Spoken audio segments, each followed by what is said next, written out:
So this whole friggin' ring yarn, it starts off in this place called Hobbiton, which, if you don't know the meaning, it's old friggin' English for town of hobbits. And a hobbit is one of these people, they're little guys, got lots of hair on their feet, and like to eat a lot and hide from people when taxman comes around, kinda like horse jockeys. Well, there's this one old bird, his name's Bilbo, and he lives to be friggin' 111 years old, or whatever age it was, I don't know. They use weird words for it, like 11 something or other, you can never tell, I mean, hell, they aren't from here, so how much can you really trust them? Well, anyhow, the important part is he's really friggin' old. I mean, ancient, and so when his birthday rolls around, he decides him and his little nephew Frodo, they're gonna have a friggin' rage at his house. Invite half the damn town, bringing in tables and food and booze from all over.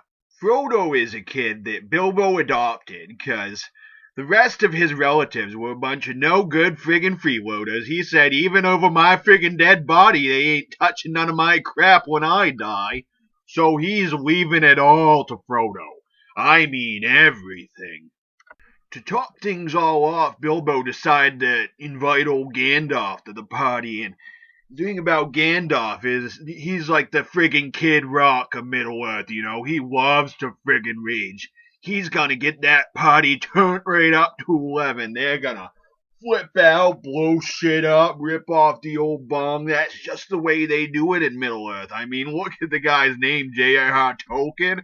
Tolkien what? I wanna know. Meanwhile, down at the old bars, this friggin' rager to end all ragers is the only thing that anyone in town is talking about, 'cause, you know, if it's a Bilbo party, it's gonna be a party.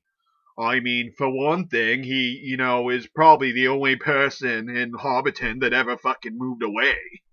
And aside from being what you'd call the exotic type, Bilbo is also friggin' loaded. He's got friggin' basements full of gold and jewels and all that good crap, and everybody knows it. And everybody's saying this guy is gonna get fucking Kanye, he's gonna get Jay-Z, he's gonna, he's gonna be getting friggin' crunk. So when the day of the party finally rolls around, fashionably late wasn't even a friggin' option.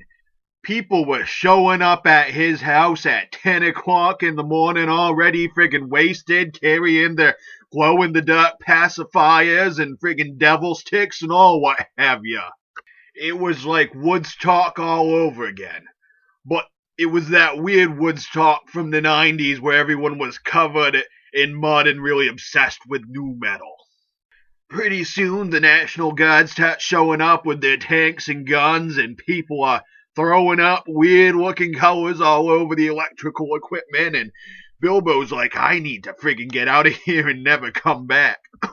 So he puts on his little ring that makes him invisible-like and friggin' disappears and leaves old Frodo to deal with the baggage.